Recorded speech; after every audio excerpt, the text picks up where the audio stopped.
Audio Jungle.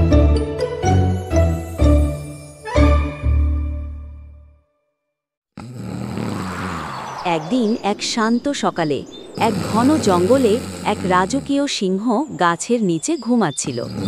চারপাশে পাখির ডাক, রোদের আলোয় শান্ত পরিবেশ। ঠিক তখনই পাশ দিয়ে হাঁটছিল এক ছোট্ট ইঁদুর। ইঁদুরটা কৌতূহলী হয়ে সিংহের শরীরে উঠে খেলতে লাগল। কখনো মাথায়, কখনো নাকে গিয়ে দৌড়াচ্ছে। সিংহের ঘুম ভেঙে গেল এবং রেগে গেল। ইঁদুর কাঁপতে কাঁপতে বলল, হে রাজা, আমাকে ছেড়ে দাও।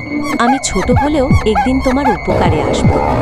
সিংহ হাসল, ভাবল এই ছোট্ট ইঁদুর আমার উপকার করবে। তবুও রাজকীয় দয়ায় তাকে ছেড়ে দিল।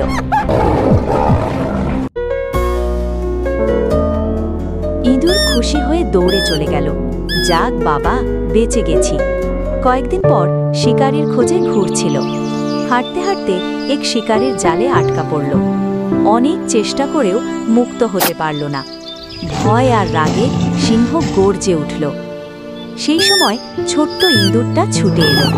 সিংহকে বিপদে দেখে বলল, চিন্তা করো না রাজা, আমি এসেছি তোমাকে বাঁচাতে। ইঁদুর তার ছোট দাঁত দিয়ে দড়িগুলো কেটে দিয়ে সিংহকে মুক্ত করে দিল। সিংহ অবাক হয়ে ইঁদুরের দিকে তাকিয়ে হাসল আর বলল, তুই সত্যিই আমার উপকার করলি। ইঁদুর হাসতে হাসতে বলল, ছোটকে কখনো তুচ্ছ ভাবা ঠিক নয়। তারপর দুজনে বন্ধু হয়ে খুশিতে জঙ্গলে ফিরে গেল। Audio Jungle.